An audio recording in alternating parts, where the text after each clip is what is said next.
L'actualité, c'est aussi la technologie spatiale. 25, 26, 27 et 28 avril, 4 jours pour donner à l'Afrique sa part d'espace dans l'industrie spatiale.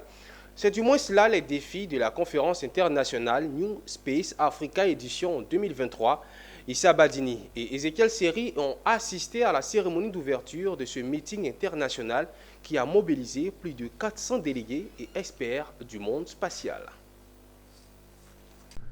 Ici, le ministre Adama Diawara visite la vingtaine de stands qui ont transformé cette salle de la patinoire de l'Hôtel Ivoire en une conclave de l'industrie spatiale africaine, le temps de 4 jours que va durer la deuxième édition de New Space Africa.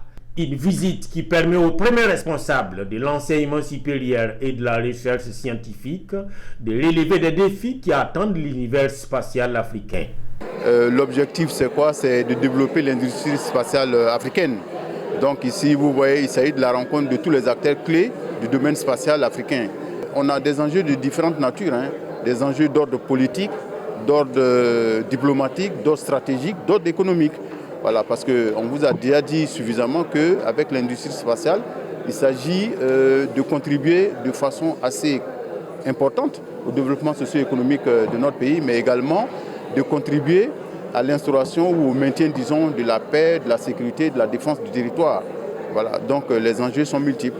Et nous sommes en train de mettre en place les outils qui permettent au continent d'avoir un minimum d'autonomie et un minimum de cohérence dans les politiques africaines. Nous avons l'Agence africaine de l'espace qui a été créée et dont nous avons signé l'accord de siège avec le gouvernement égyptien, puisque les États membres se sont mis d'accord que le siège de l'Agence africaine de l'espace sera au Caire. Et nous souhaitons que cette agence devienne un peu le creuset autour duquel vont s'agréger l'intégralité des agences nationales spatiales. Au rang des exposants venus profiter de cette tribune spatiale, une demi-douzaine d'entreprises ivoiriennes, dont l'Université virtuelle d'Abidjan. Je pense que c'est un tremplin très important. Je pense que c'est de mémoire, c'est la première fois que nous accueillons en Côte d'Ivoire un parterre de spécialistes. Un peu plus tôt, à l'occasion de la cérémonie d'ouverture, c'est la chef de la diplomatie ivoirienne qui a donné le ton et le top départ de l'édition en appelant scientifiques et décideurs à l'action pour la conquête de l'espace, un bien commun et stratégique, selon elle.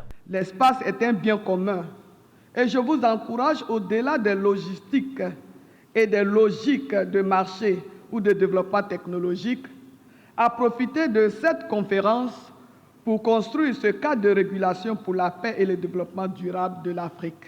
Du pain sur la planche des conférenciers. Cependant, quand on sait, selon les statistiques, que sur les 5465 satellites en orbite, seule une cinquantaine sont du fait du continent africain. Un chiffre que le continent veut porter à 150 d'ici 2030.